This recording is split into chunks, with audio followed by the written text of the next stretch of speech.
Interruption, but I'm Mike Wilbon. Tony, a library in Virginia says that 36 years later, someone returned an overdue copy of the book, Harry the Dirty Dog.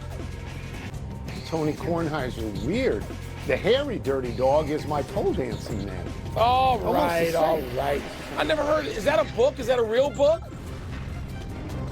I guess. I mean, you know, do you find somebody? Remember when you were a kid and you were late, Yes. it was like 2 cents a day or 3 cents a day? Yeah. If it's that many years, do you find somebody or you're just happy that you got the book back? You find them. Find them big. Find them, really? Welcome to PTI, boys and girls. In today's episode, the college football playoff kicks off and the NFL schedule is packed, including the Packers visiting Wilbon's Bears. But we begin today with last night's thriller in Seattle, in which the Seahawks beat the Rams by 1 point in overtime, 38-37, thanks to two two-point conversions, one of which is thoroughly controversial.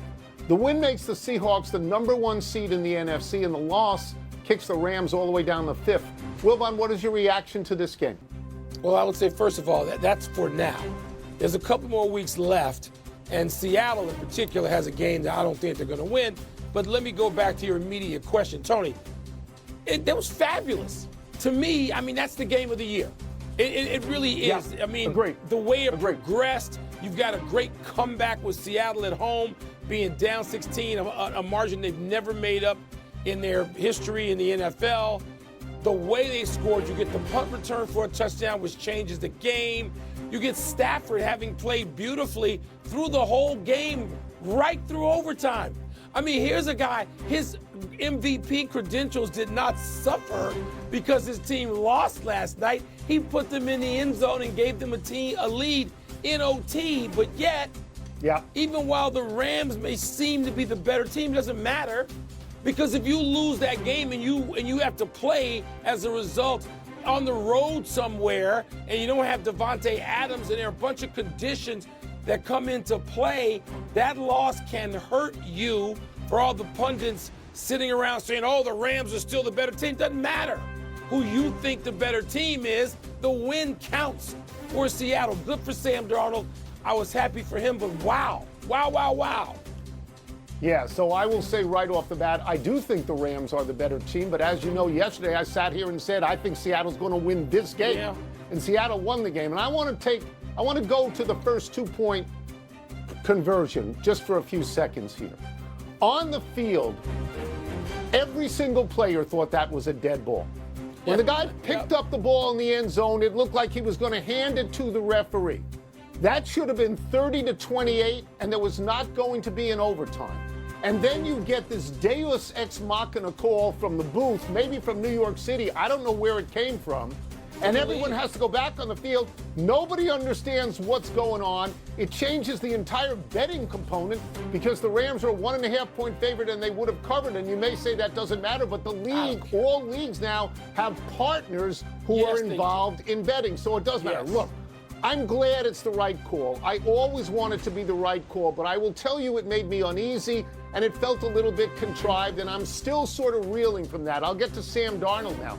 He had 2 picks last night. That's better than the 4 he had in their first game, Mike, but it's still 2 picks. It could have been disastrous for him, but he got another chance, and he threw the ball great towards the end of the game. It's a miracle win for Seattle, being down 16 with 9 to go. And, Mike, it's the second incredible loss this year for the Rams, who also had that blocked field goal attempt, touchdown against the Eagles. I think the Rams should be 13-2. And, you know, and I know you're not going to hear this, I want to see it again.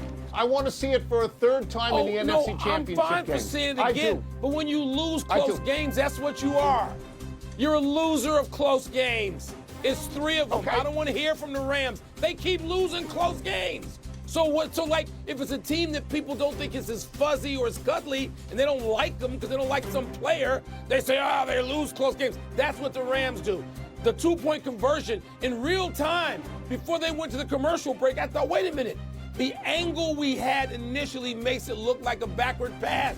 If I saw it going into commercial, I don't understand why the players didn't know. And I was like, okay. Not a single player. That's the right call. Not a single player on the field thought that was anything but a dead ball.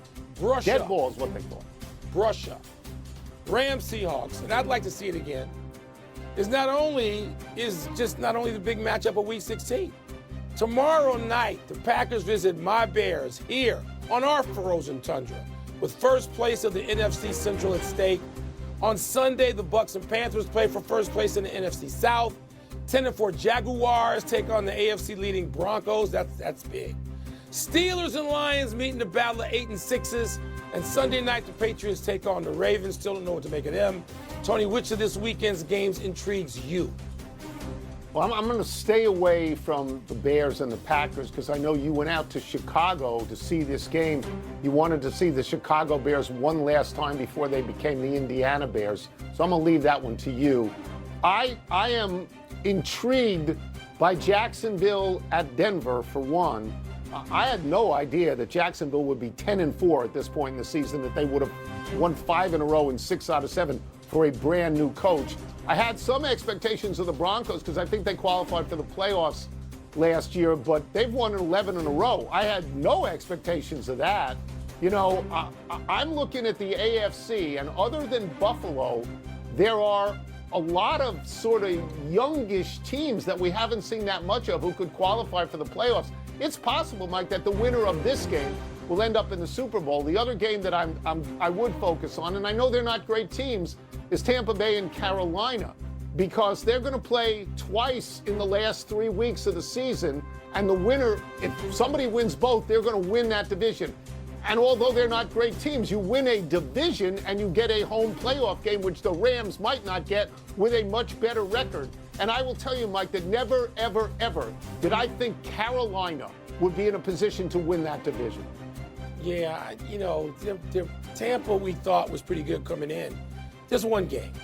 And, you know, the league and the network didn't put those other games on Saturday night prime time. They didn't put those other games on. This game is on. Packers at Bears, the league's 2 oldest teams, the league's oldest rivalry, 2 teams that plain don't like each other, even though, you know, I'm not going to make up some phony baloney thing about the fan bases. We all live together. I've driven the Lambo and you wind up tailgating in people's houses in their backyards when you're wearing a Bears jersey. So we don't hate each other, the fans. I mean, we do in a WWE sort of way for a couple of hours Saturday night.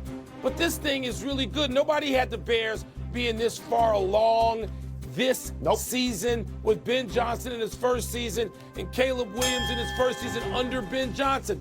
People did have the Packers there. You don't have Michael Parsons, but you do have Love, who people have being an MVP. We'll see. This matchup's got it all. I like some of those Sunday games too, Tony, and I'm going to watch them. But there's only one I traveled to go to, and that's right here.